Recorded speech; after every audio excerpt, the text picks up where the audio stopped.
Yes, it's once again another installment of Velvet Owl watches movies so you don't have to. This week I am watching Trailer Park Shark, which, if you don't know but could probably guess from the title, is a sci fi original movie. 'Cause they love movies about sharks with ridiculous plots.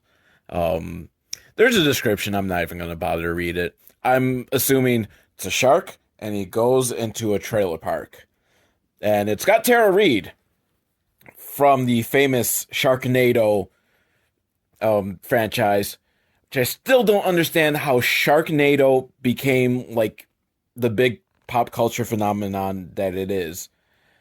Other than our nation has a collective love of Ian Ziering that we refuse to admit, but we do. So, but Tara Reid, I think that was kind of like a high point of her career, wasn't it?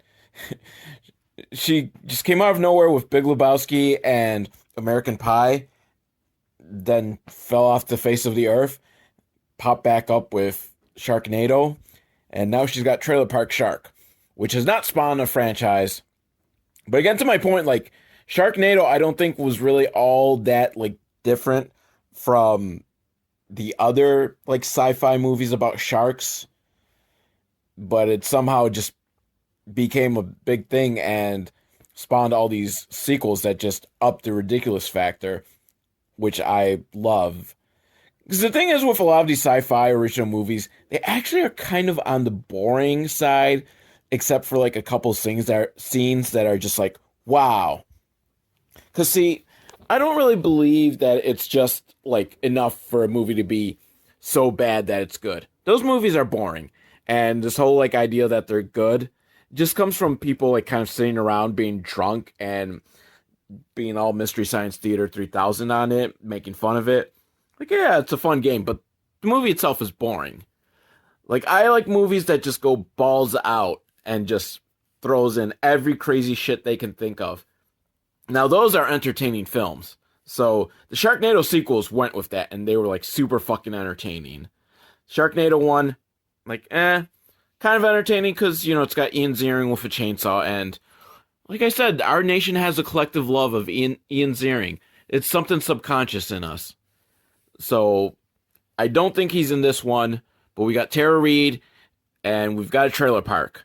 So I've never watched Trailer Park Boys, so if they do have like some sort of cameo in this, I won't know because I don't know who any of them are.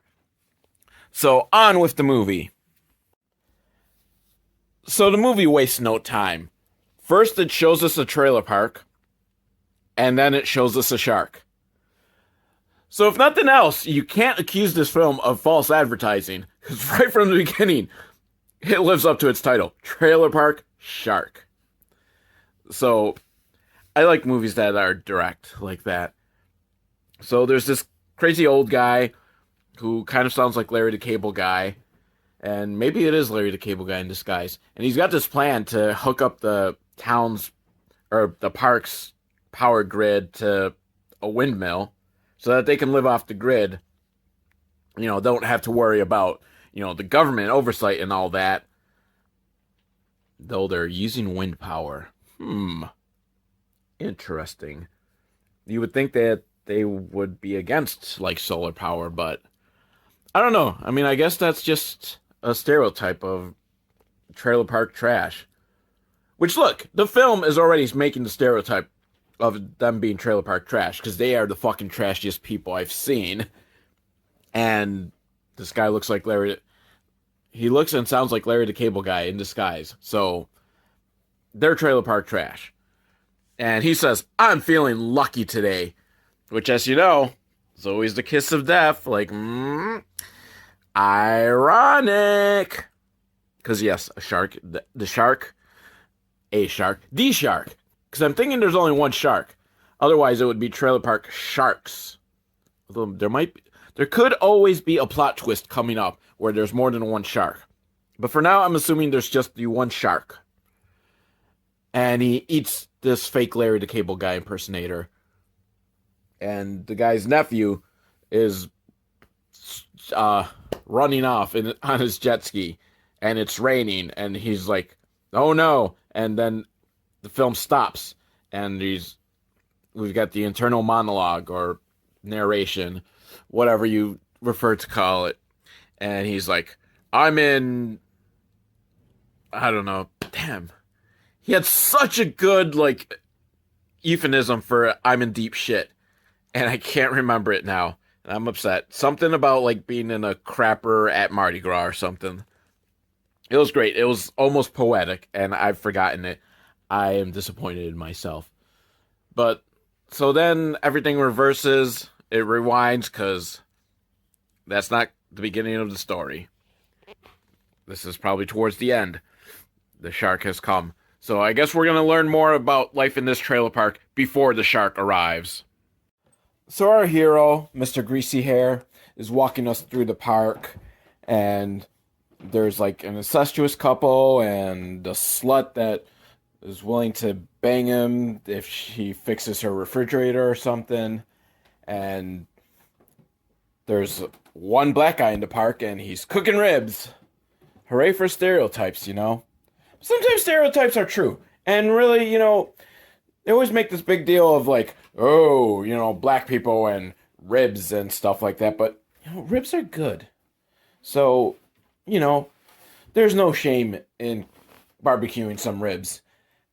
Is that even really like that much of a black thing? I don't know. I like ribs. And then Tara Reid is being shaken down by an even greasier looking dude. So Mr. Greasy Hair, he's the hero type, so he pays whatever money she owes for whatever she owes. I don't really know. They didn't even really say. She just needed to pay something, and he pays it for her because he's a good guy, and he's not even banging Tara Reid. He's banging some other girl. But I'm sure the other girl's going to get eaten by a shark, and him and Tara Reid are going to live happily ever after in the stomach of a shark. Mr. Greasy Hero goes to see his uncle, and he's talking about his dreams, about how one day he dreams to leave this trailer park and buy a house, one that has a basement. It's a good dream to have. It's a good dream. But his uncle is all crazy redneck. Doesn't matter where you are, it's who you are. Some nonsense. But they're going off on their adventure, which I think is to start the plan of stealing electricity from somewhere else. Then the greasy bad guy, he's chasing some fat fuck because I guess he owes child support for something to someone. I don't know why is he doing it on behalf of his wife or daughter or something? I don't know. Because I don't know the relationships between these people and what they are. But then while they're fighting and the black guy comes, he's kind of dressed a little minstrelly for my taste, but he's trying to calm everyone down and get everyone to be on the same page.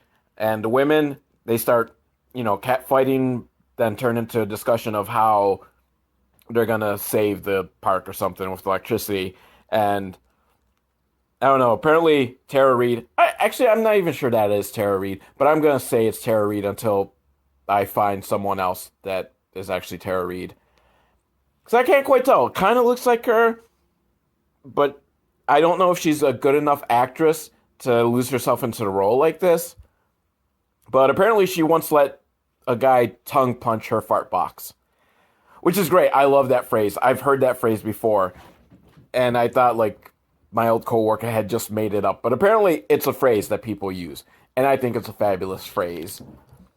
And then another girl is talking about how Greasy Hero installed an air conditioner in her car. And we got a shot, and okay, I chuckled. It's like an actual, air conditioner, like a window air conditioner just put into the window of the car. I laughed. In spite of myself. I'm not proud. It's not my proudest moment to laugh at this joke.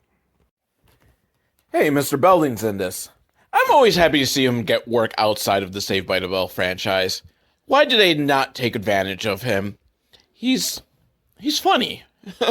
I'm sorry, it's like how Full House is a terrible show, but John Stamos actually has comedic chops, and you just kind of feel bad that he's really funny and Bob Saget's really funny and the show around them is just fucking horrible.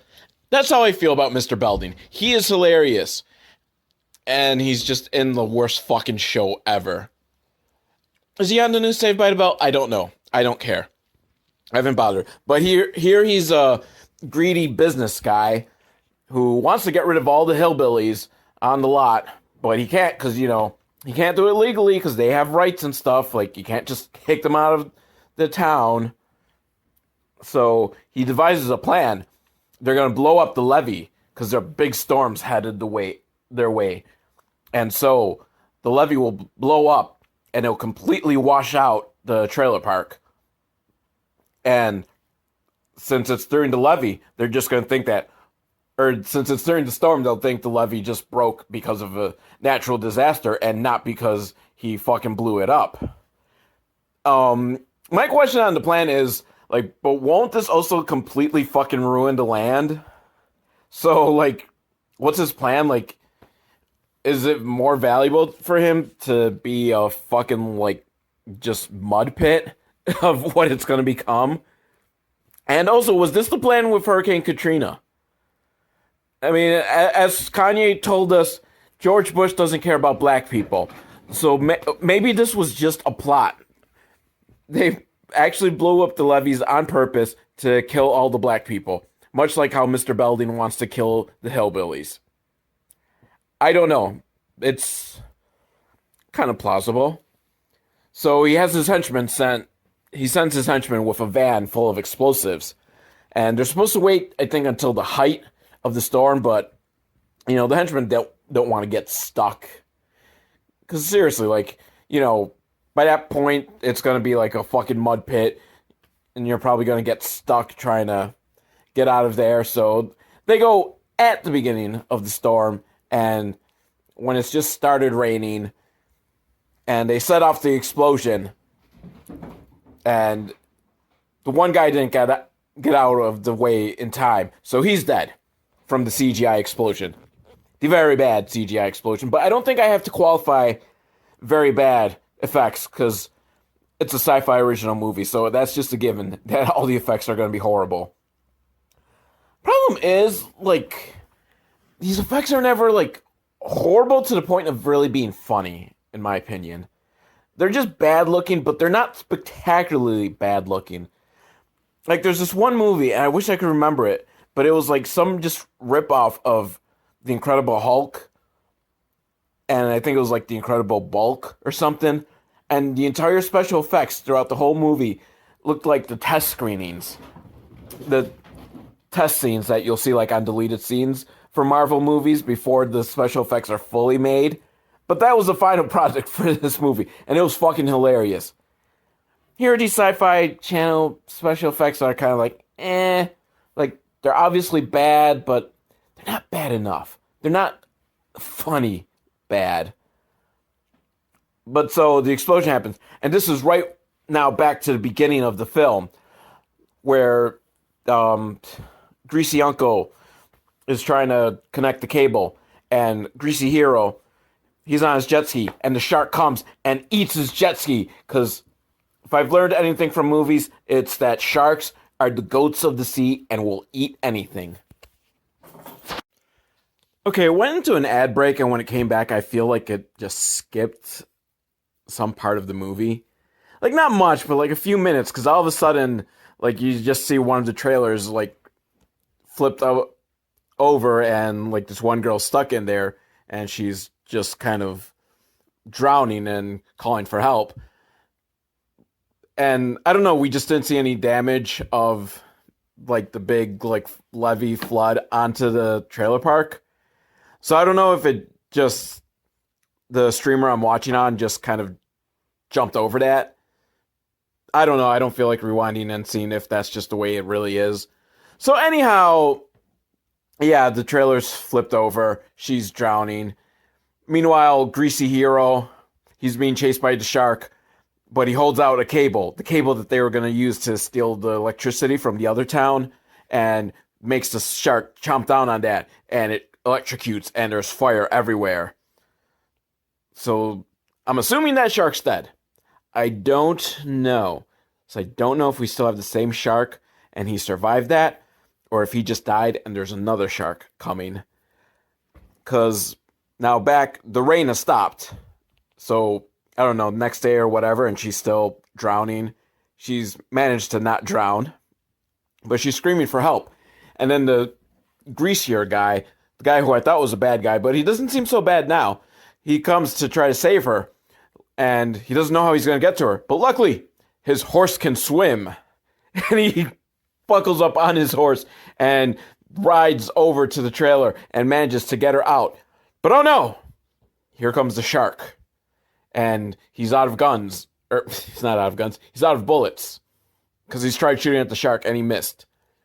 Because he didn't know where the shark was. Because the girl was very bad at like giving directions on where the shark was. So he finally sees the shark. So he charges it forward at it on his horse. He's going to save the day. Oh, no, of course he's not going to save the day. The shark eats his horse. Doesn't eat him because, I mean, I guess there's only so much the shark can eat. So you're safe for now, but your horse, I will tip my 40 to your horse. Does that even make sense? Whatever. Yeah, I'm going to pour out 40 and tip my hat to your horse. But Greasy Cowboy Dude is sad because, his horse died. But luckily the girl, tells him to man up and, you just saved someone's life. And now it's saved 2 lives because he also now saved the token black guy who was screaming for help in his trailer.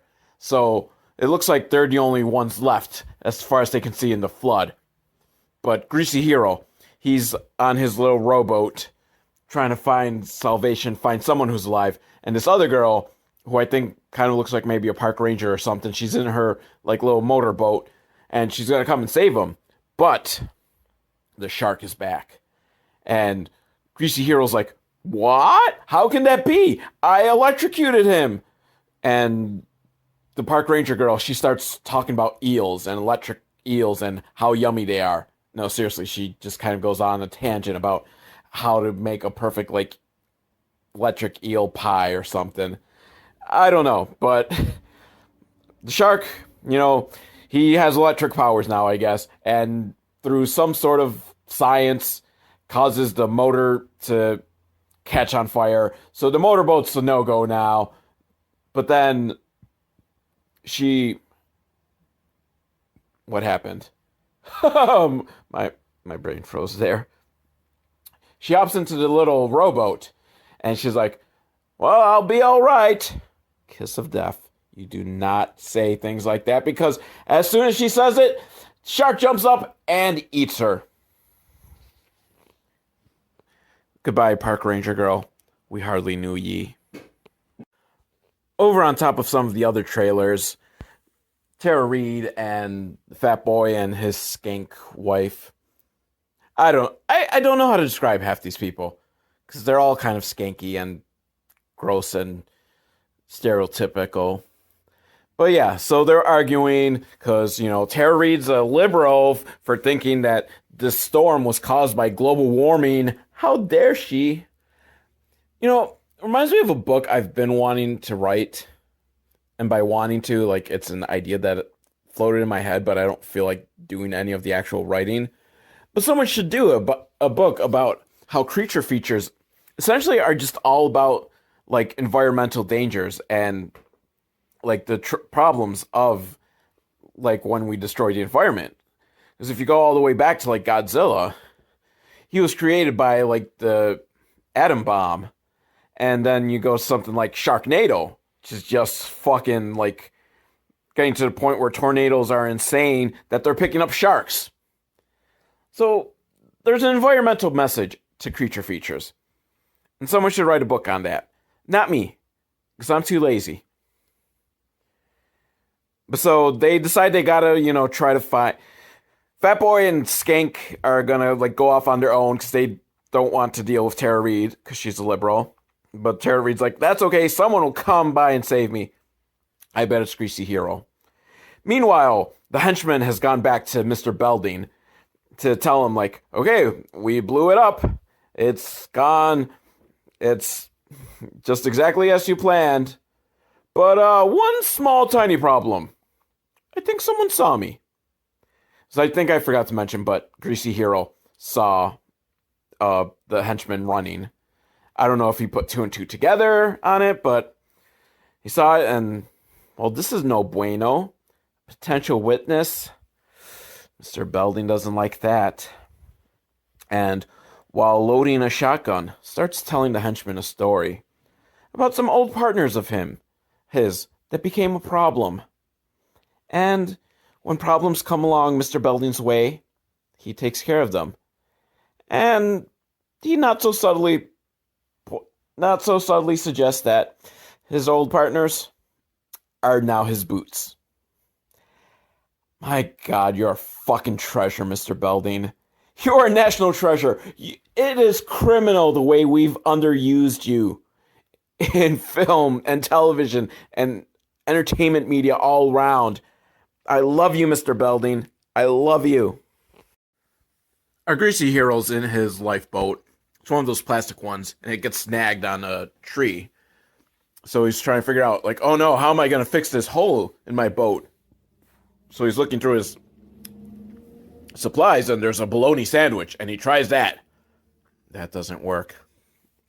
Good effort, dude. Good effort. But luckily, there is some duct tape.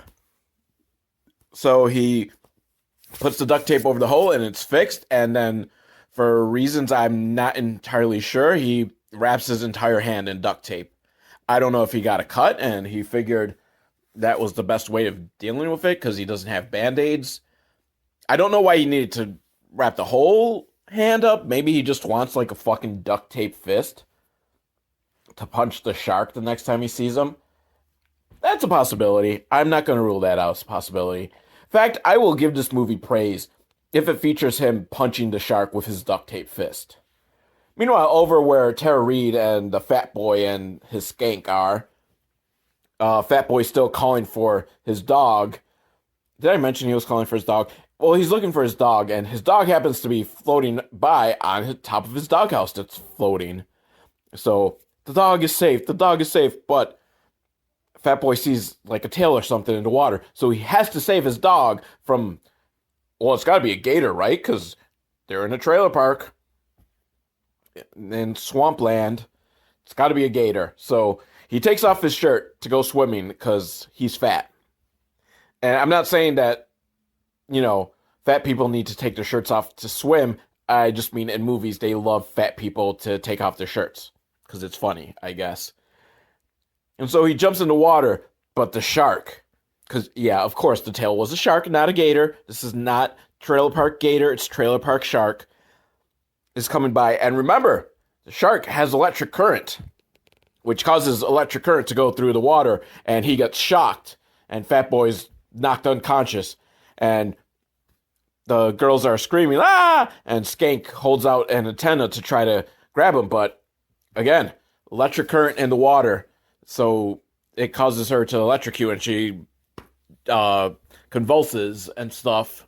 Not too bad, not deathly convulsions, but enough to make her dance to Macarena. No, seriously, like, the electric shock causes her to dance to Macarena. And apparently they couldn't get the rights to the Macarena, because then a song starts playing that sounds kind of like Macarena, but it's about cerveza. So, I don't know, like, is it really that expensive to get the rights to use Macarena? I mean, I guess they used up their entire budget on a computer shark, so. But then the shark comes, he eats Fat Boy, and Skank's crying, but she thinks she's going to be okay. And then the shark eats Skank. Shark leaves Tara Reid alone, because I guess, he's eaten enough. I don't know. How much is enough for the shark? Like, the shark eats some people and then leaves other people that are right there in the vicinity alone and goes off and then eats again. I don't know. I guess my knowledge of shark eating comes from that game Hungry Shark. And, you eat something, like if it's bigger, then it keeps your energy up for a while. If you eat something small, it's only a little bit of energy, and then your energy is just depleting. So then you have to start eating what's around you. So maybe, Fat Boy and Skank has fulfilled his energy and now he's going off swimming. And then when his energy depletes again, he's just going to eat the first person he sees. I guess that's how it works. Greasy Hero is, going along and he comes across a overturned camper. And on top of it is Tara Reid. So I was wrong. The other character that I thought was Tara Reid wasn't actually Tara Reid. I knew she wasn't a good enough actress to lose herself that much into a role, but she kind of looks like Tara Reid. But no, this is the real Tara Reid, who seems to kind of just be there. I don't know if she even really... I mean, I guess it's too soon to say if she has much of a part in this film, but she just seems like a very, ancillary character. She's just kind of there catching stuff that comes along, and, Greasy Hero tells her, be careful, there's a shark out there. And she's like, the weatherman didn't say there was a tornado. Ha ha ha ha ha ha. That was a fake laugh. I did not actually laugh at that, but get it? Because she was in Sharknado. So, yeah, they had to throw a reference to it there. But he gets an oar and a gun from her so that he can, steer his ship better and steer his boat, his little dinghy. That's what it's called, right? It's a dinghy. It's it's a little rowboat that's plastic. So, yeah, it's a dinghy. His little dinghy. Ha ha ha. So, but he's got an oar so he can row it now. And he's got a gun, so he's all set. And will we see Tara Reid again in this film? I mean, hopefully. I mean, the fucking picture for it, gives her top billing. And granted, she's, the only person with, an actual, name value in it. But if they only got her for, this little scene, and it's not like the original Little Shop of Horrors movie where Jack Nicholson became a huge star afterwards, so they had to re-release it pretending that he was the star of it, even though he was only in it for 2 minutes, or Alice Sweet Alice, where Brooke Shields dies in the first 5 minutes, but then she became famous afterwards, so they had to re-release it and be starring Brooke Shields. So, Tara Reid just has a cameo in it, and starring Tara Reid.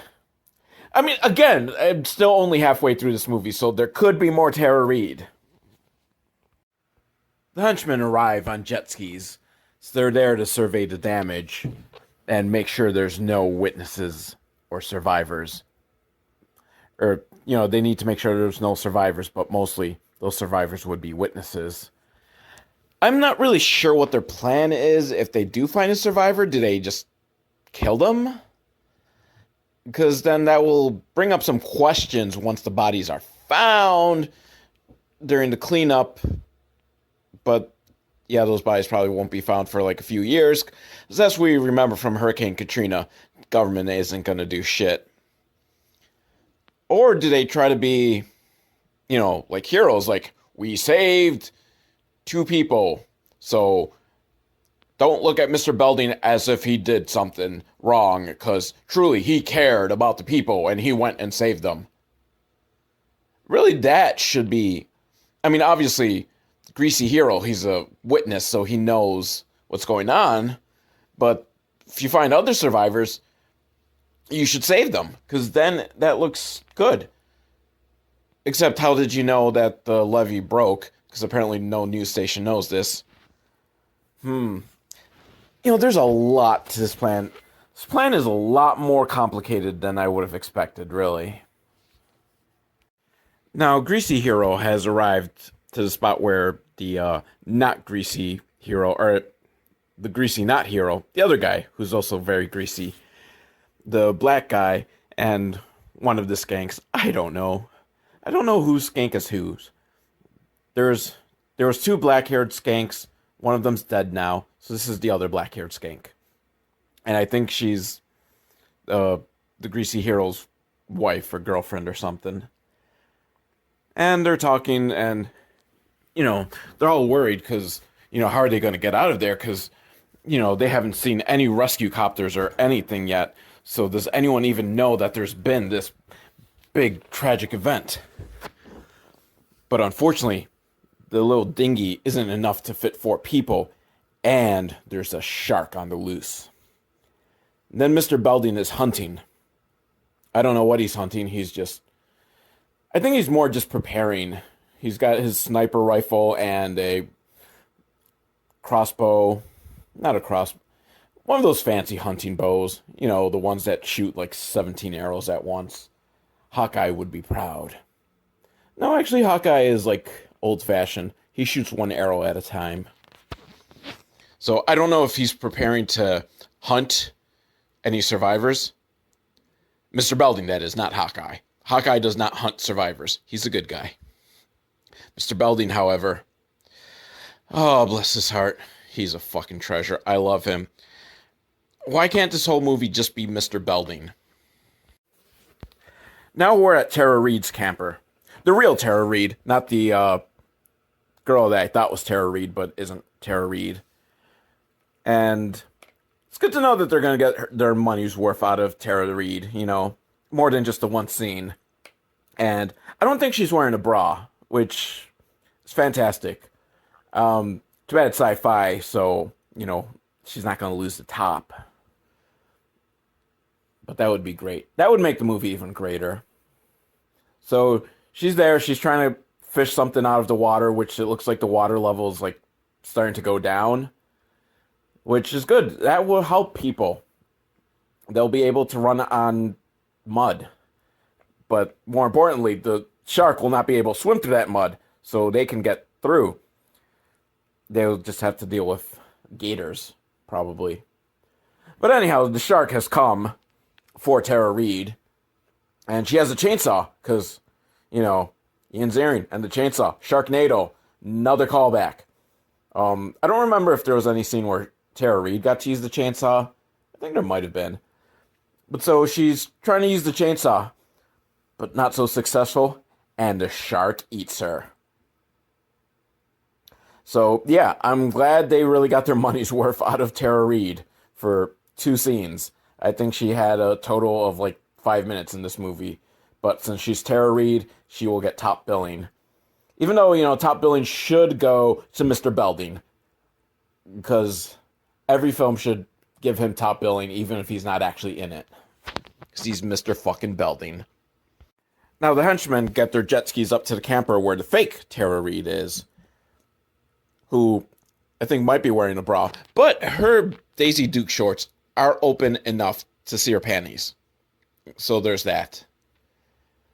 You know, when you got a crappy movie like this is the type of stuff you then start focusing on, because, like, there's not a plot or likable characters or anything. But, you know, they don't rescue her, even though, again, that would be a great plan. Just rescue someone, have a survivor, and that makes it Mr. Belding look good. Like, we went out and tried to rescue the survivors, and this is who we saved. We at least saved someone. Mr. Belding's a good-hearted person. Let him keep the land and kick everyone off, or whatever the plan is, to just now have like a complete mud lot. Like, I still don't fully understand the plan. But, you know, they harass her and knock her off into the water and leave like, ha ha ha. And they don't believe her story that there's a shark out there. Which, true, you know, why would you think a shark would be near a trailer park? But there is one. Meanwhile, Greasy Hero is telling the other people that he knows who's behind it, because he saw the lead henchman, because he's someone that they all know. And they know that Mr. Belding is behind us, trying to get everyone off the lot. And he even caught the henchman on camera. Which, I gotta say, I don't think he actually caught the henchman blowing it up. Just him being in the vicinity. And does Greasy Hero even know that an explosion happened? So it's all circumstantial at this point, really. But the camera's been eaten by the shark. But on the bright side, because, you know, you can find all sorts of crazy shit in the shark's stomach because it digests things very slowly. There's a very good chance that camera's still there, intact. So all they have to do is get the shark and kill it. and then get into its belly. Hopefully in that order. It's a crazy plan that the other greasy guy, not our hero, but he's not the villain either, because he's starting to show that he's a good, kind-hearted soul. He starts giving a speech, and I don't know if it's just Deep Blue Sea has now just conditioned me to this, but every time in a shark movie someone starts like giving the rallying speech, I'm waiting for a shark to just jump out and eat that person. And it did not happen here. So I am very, very disappointed. Unfortunately, you know who overhears this conversation? The lead henchman. So he knows that they know. So he's going to have to take them out. And he gets his walkie-talkie because he's about to call it in. The dog is still floating on his doghouse like a sad Snoopy stuck in a storm, in a flood. Okay, it sounded much better in my head, and then it came out, and the words were just like, nope. They're not as good as you thought they were going to be. And it looks like the shark's going to eat him, but no, the shark ignores him. So I don't know if this shark has respect for dogs or doesn't like the taste of dogs. But either way, this is like the second time he's just ignored the dog. Meanwhile, the other two henchmen are still circling around fake Tara Reid, terrorizing her. I don't know if they're thinking if they just keep swirling around her long enough, she'll drown. And one of them hits her with his jet ski to make her bleed and get a concussion. Because, the blood's going to attract the shark. And the shark will eat her. And it makes their job easier, I guess. Not a well thought out plan, because then you have to try to outrun the shark on your jet skis. And good luck with that. This is a fucking super shark with electricity. And he comes by and sets off his electrical current charge that causes the jet skis to stop working. I don't know. They got electrocuted. I'm not exactly sure how the electric currents from this shark work. Or even how electric current works in real life either. I fell asleep that day in class. That whole week. That month. I don't know. I don't know how long we studied that for in school. I stopped paying attention. But so... what happened? My mind just trails off like that. So, yeah. Fake Tara Reid's like trying to swim back to a camper, and one of the henchmen's like, fuck this, I'll kill the bitch myself. And he jumps into the water with the knife. But, ignoring the fact, I don't know if maybe they just didn't notice that, the shark is there. So he's like, I'm jumping in the water. Yeah, that's a good idea. With his knife, and he's gonna try to slit her throat or something, but shark shoots another electric charge, and it knocks him silly. It stuns him. It's not enough to electrocute him and kill him. So these aren't like super massive charges of current, but enough to knock him out and eat him. While fake Tara Reid manages to get to her camper. And I don't know, because then it cuts away. So I don't know if she's safe. Is the shark going to eat her? Is the shark going to go after the other henchman? These questions I do not know. Mr. Belding is at his pad, and he just looks so fucking cool. He's got a stuffed ocelot. And I don't know how I feel about that. I'm not really like fond of hunting and stuffing animals, but I mean, if he killed the ocelot himself, that's kind of cool. Not really, but I like ocelots. I was hoping it was a real like living ocelot, and they just couldn't afford to actually get a real living ocelot, and so they just had a stuffed one, but it was supposed to be real. But no, I think it's supposed to be a stuffed ocelot. He would be such a cooler villain if he had like a pet ocelot.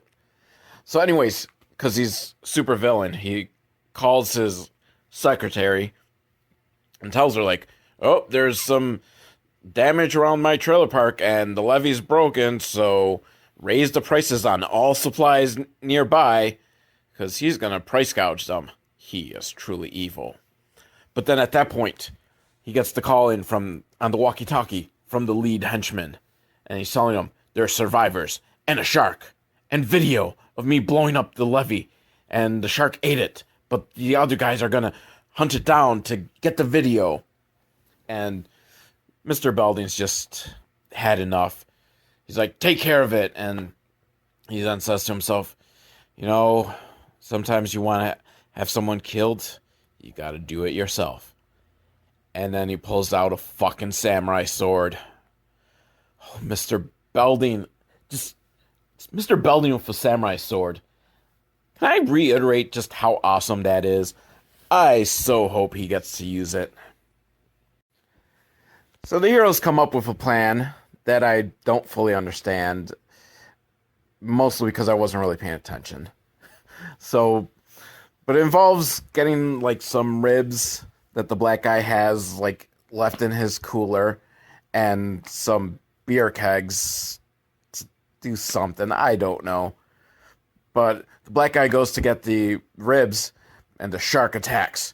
And he doesn't want them ribs. He wants the black guy's ribs. Because that's a very labored joke there. So I'm not even going to bother using the rest of the labor.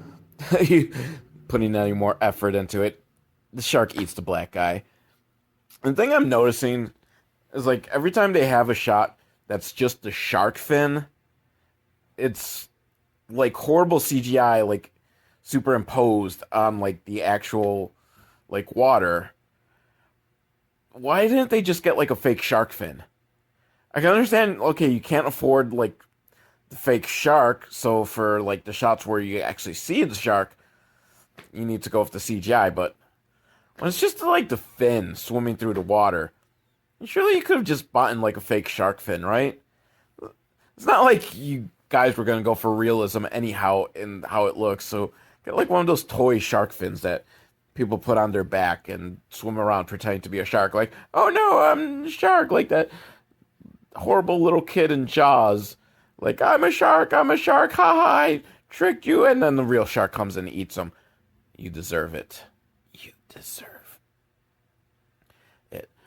So anyhow, and then the other guy, like, not Greasy Hero, but the other greasy guy, he gets pulled down and they think, like, oh no, he's been caught by the shark.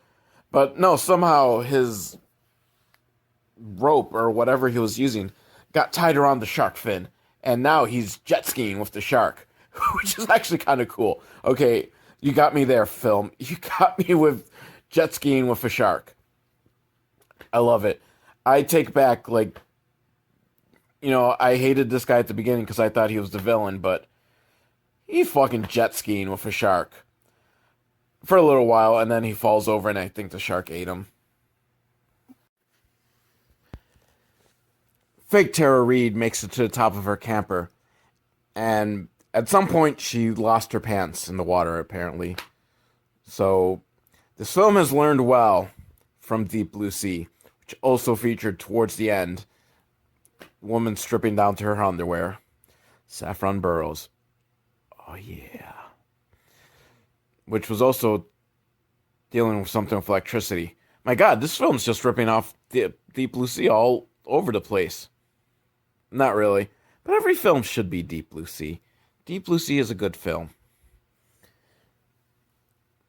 But the lead henchman comes by on his jet ski and tells her to get on because, I don't know, he's going to take her, and I don't know what he's planning something not so nice. And I'm guessing the other henchman must be dead too. We didn't really get to see him get eaten, because there's only so much budget they have for fake shark eating. And they just kind of went over it, I guess. Meanwhile, over with our heroes, yeah, the plan worked, and I feel like I've lost brain cells watching it, and I'm worried that I'm going to lose more brain cells if I try to explain it. So suffice to say, beer kegs got attached to the shark, and now the shark is hanging from a tree. It's best if you do not ask and just go with it. Um, but since the shark is still shooting electric current, it knocks Greasy Hero into the water, and the girl is trying to save him, but coming along on one of those swamp boats. You know, the ones that have the giant fan that's propelling them. I don't know what they're called, but they're fucking awesome, and they're always used on the bayou. And it's Mr. Belding looking badass. Yeah, I bet you thought Mr. Belding couldn't ever look badass, but he looks fucking badass. Mr. Belding says, "It's time to take out the trailer trash." Terrible one liner, but because it's delivered by Mr. Belding, it's actually kind of awesome. And he pulls out his samurai sword. But then Greasy Hero comes out, and he's got a gun. And holy shit, I completely forgot he had the gun, like, from, like, forever ago, that Tara Reid gave him. And he goes to pull the trigger. It's empty. Or so waterlogged that it doesn't work anymore. I don't know. Either way, no shooting happens. And Mr. Belding laughs maniacally and goes into a villain monologue. But then, remember, the shark is still hanging from the tree, and he's thrashing about and hits Mr. Belding with his tail. And hits him a second time. And apparently the second time, it's enough to kill him. Or maybe he just gave him such a big concussion that he falls and he's going to drown. I gotta say, I've not seen, like, a shark movie have a shark kill happen by tail. I don't know if I've ever seen anyone get killed by a shark tail in a movie before. I've seen people die from watching a shark's tail, but not seen anyone killed by a shark tail. Okay, that was a bad joke. No, I've never seen anyone die from a shark tail, but it was a bad movie. So, but Mr. Belding, dead by shark tail. So that's a point in the movie's favor. So Greasy Hero and his woman are about to leave, right off into the sunset. But then Greasy Hero realizes if the shark gets free and he goes on to eat other people, they can't have that happen. So they come up with a plan to tie a rope around the shark's tail and drag him to dry land where he'll suffocate and die. And then they can get the camera out of his belly. Not exactly the plan I would have gone with, considering that, you know, they have a samurai sword. Just fucking slit that baby open. I mean, sure, you run the risk of the camera falling into the water. Well, first you just stab the shark enough times so that he dies, and then you drag him to somewhere dry where you could get the camera. But no. I guess, yeah, let's just try to drag him by the swamp boat. Spoiler alert, does not work. Shark's too powerful, but... And again, I'm just going to skip how exactly this happens because it's hurting my brain to try to unravel all this. The windmill kills the shark. No, seriously, that's what happens to shark gets stuck in the rope and the windmill pulls him up and chops him up, and then somehow there's an explosion. Maybe because he's still, like, got the electric current through him. I'm not even sure where the explosion came from, and guts flying everywhere. But amazingly, the one thing that survived out of the shark's belly is the camera. Perfectly intact. So, yay, they're about to have a happy ending, but oh no! Here comes the lead henchman on his jet ski, and he grabs the camera, and he's still got fake Tara Reid. And so they're chasing him down in the swamp boat, and then he hits a tree and gets impaled, but fake Tara Reid is safe. And now it's a happy ending, because they're all together, and I think they got the camera. I don't know. it kind of just ends there. They're all happy, and the Greasy Hero talks about how he just loves the trailer park now and he's gonna stay. I mean, I imagine they'll probably move to a different trailer park because your trailer park's kind of fucking trashed right now, dude. But yeah, 5 minutes of Tara Reid and a lot of Mr. Belding just being Mr. Belding. So really, not enough Tara Reid and not enough Mr. Belding being Mr. Belding. He's awesome. Why have we?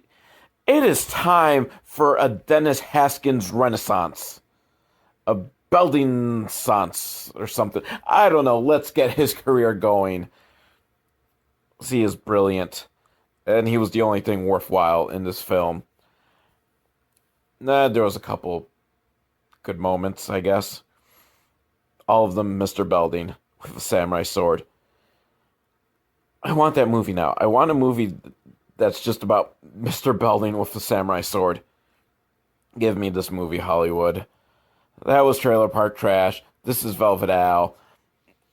And if you managed to get to the end of this podcast, you're probably wondering what you're doing with your life. But I love you. Take care. Be good to one another.